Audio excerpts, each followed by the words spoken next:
Hey, everybody, welcome to Sunday, April 11th of our reading plan. We are into Joshua, which is super exciting. We're out of the first 5 books of the Bible, the Pentateuch, and we're into Joshua about Israel taking the promised land. And so we're going to start in Joshua chapter 3. It says, early the next morning, Joshua and all the Israelites left the Achaia Grove and arrived at the banks of the Jordan River, where they camped before crossing. 3 days later, the Israelite officers went through the camp, giving these instructions to the people. When you see the Levitical priests carrying the Ark of the Covenant of the Lord your God, move out from your positions and follow them. Since you've never traveled this way before, they will guide you. Stay about half a mile behind them, keeping a clear distance between you and the ark. Make sure you don't come any closer. And then Joseph told the people, purify yourselves, for tomorrow the Lord your God will do great wonders among you. In the morning, Joshua said to the priests, lift up the Ark of the Covenant and lead the people across the river. So they started out and went ahead of the people. The Lord told Joshua, today I will begin to make you a great leader in the eyes of all the Israelites. They will know that I am with you just as I was with Moses. Give this command to the priests who carry the ark. When you reach the banks of the Jordan River, take a few steps into the river and stop there. So Joshua told the Israelites, come and listen to what the Lord your God says. Today you will know that the living God is among you. He will surely drive out the Canaanites, Hittites, Hivitites, Perizzites, Girgashites, Amorites, and Jebusites ahead of you. Look, the Ark of the Covenant, which belongs to the Lord of the whole earth, will lead you across the Jordan River. Now choose 12 men from the tribes of Israel, 1 from each tribe. The priests will carry the Ark of the Lord of the Covenant, the Ark of the Lord of all the earth. As soon as their feet touch the water, the flow of the water will be cut off upstream, and the river will stand up like a wall. So the people left their camp to cross the Jordan, and the priests who were carrying the Ark of the Covenant went on ahead of them.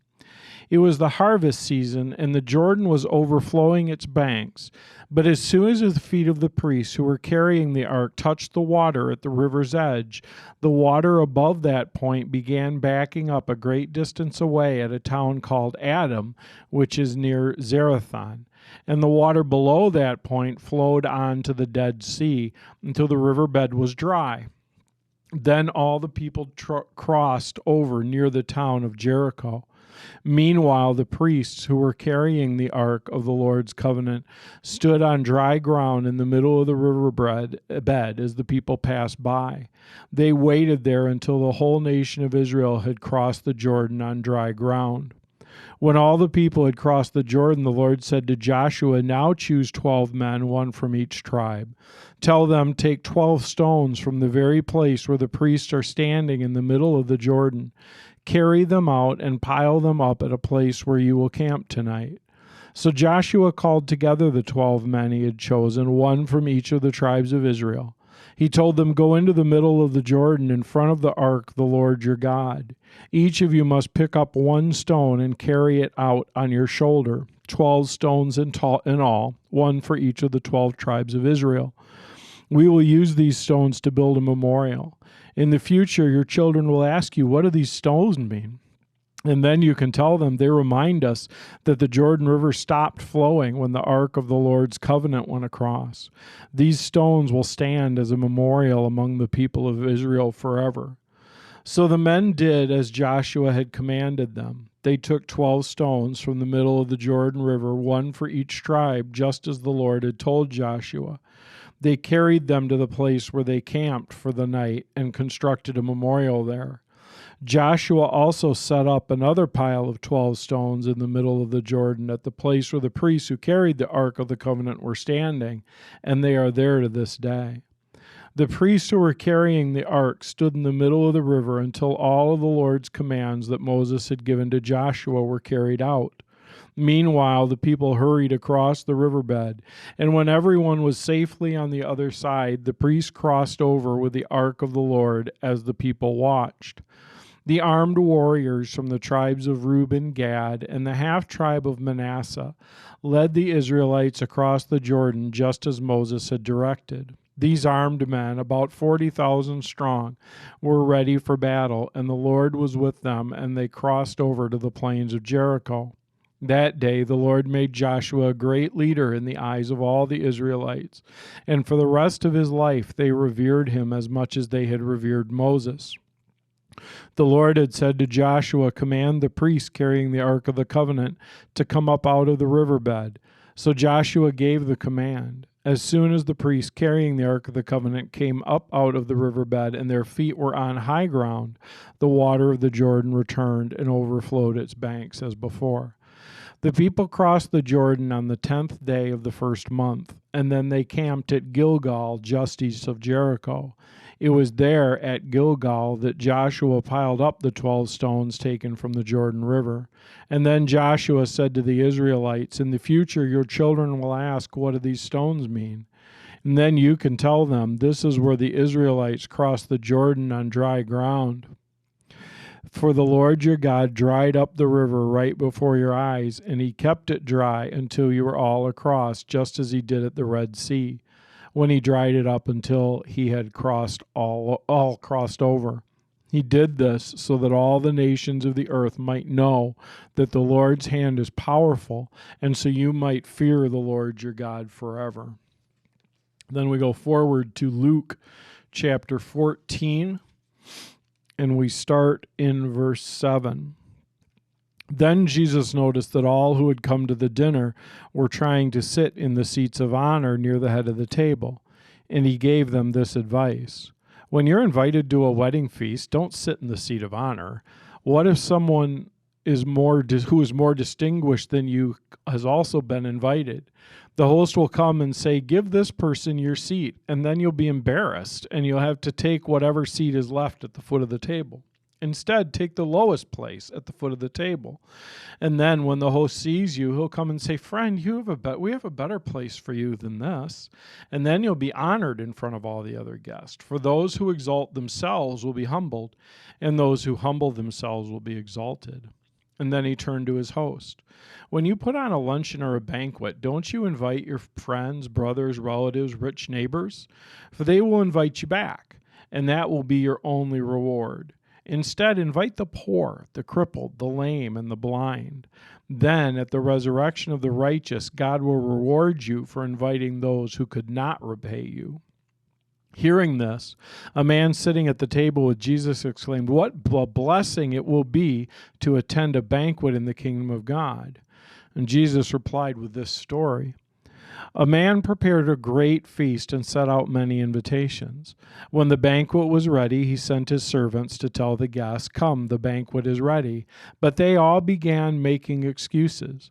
One said, "I've just bought a field and must inspect it. Please excuse me." Another said, "I just bought 5 pairs of oxen and I want to try them out. Please excuse me." And another said, "I just got married, so I can't come." The servant returned and told his master what they had said. His master was furious and said, "Go quickly into the streets and alleys of the town and invite the poor, the crippled, the blind, and the lame." After the servant had done this, he reported, "There's still room for more." So his master said, "Go into the country lanes behind the hedges and urge anyone you find to come, so that the house will be full. For none of those I invited will get even the smallest taste of my banquet."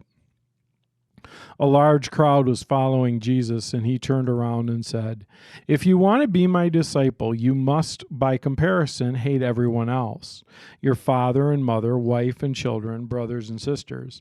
Yes, even your own life, otherwise you cannot be my disciple. And if you do not carry your own cross and follow me, you cannot be my disciple. But don't begin until you count the cost.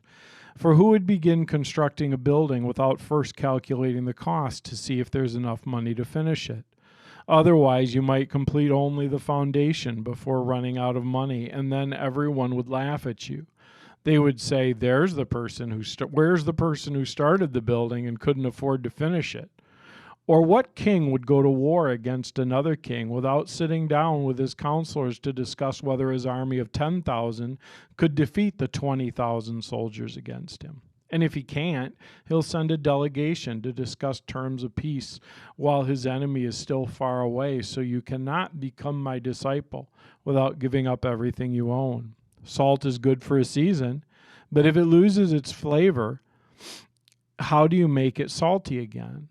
Flavorless salt is good for neither the soil nor for the manure pile. It's thrown away. Anyone with ears to hear should listen and understand. And then we go to Psalm 80.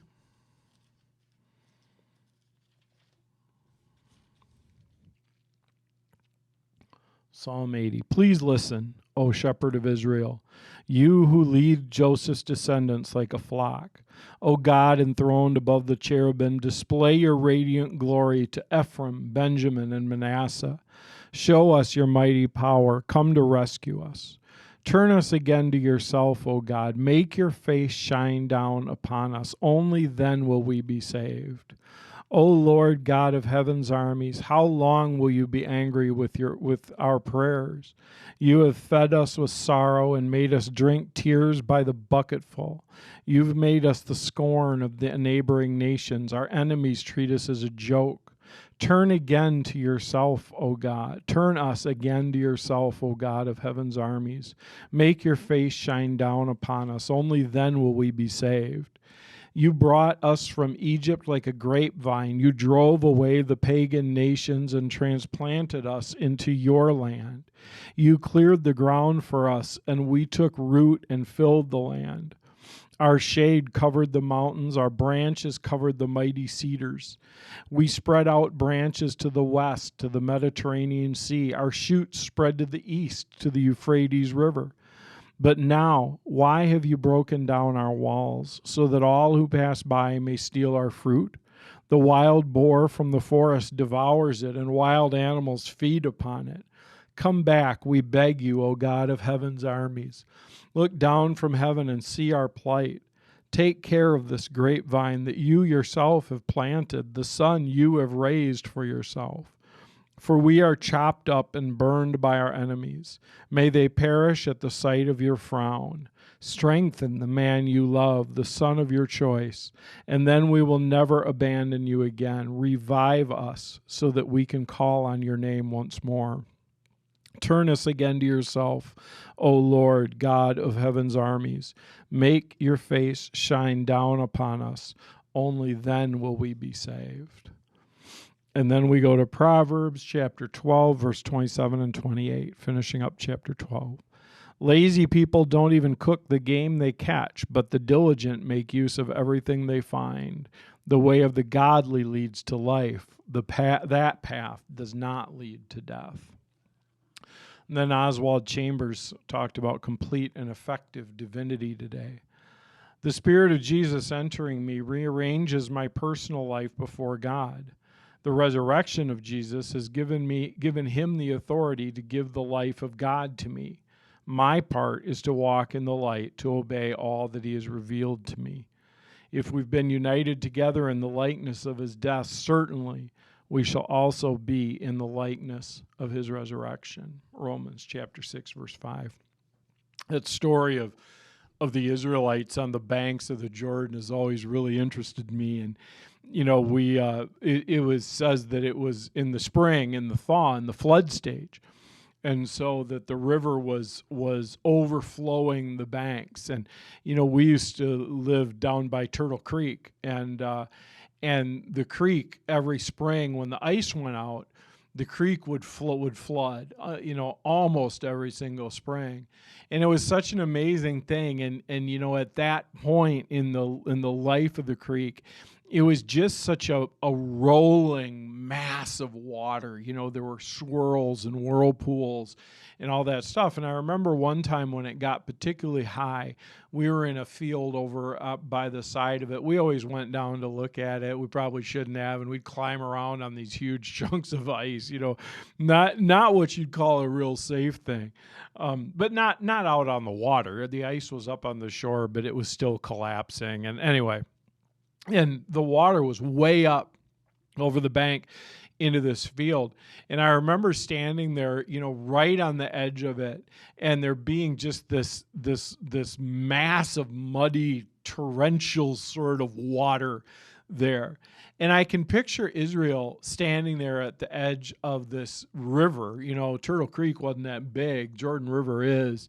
And it being at flood stage. And it's always interested me that God has the priests not just go up to the edge of the water, but actually get their feet in it. And I've always kind of wondered, why did they have to wade in before he parted the Jordan River? And I don't know for sure. I've thought a lot about it. I've prayed a lot about it. I've read what a lot of people have to say on it. But, one thing that I have observed just in my life is that I think we have those Jordan River moments where God is kind of like, I'm going to do something, but you have to wade out. You have to take a step into the water first. Because for me, like if God said cross the Turtle Creek at that flood stage, I would prefer that the creek were parted like before I even got to it.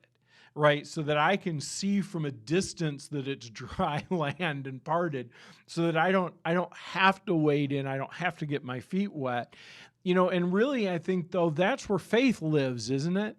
Faith lives at that moment where your feet are in the water and the water's not parted, because when we can see it, we can see that it's parted. When we can see the way forward, that's not faith anymore. That's just kind of logic.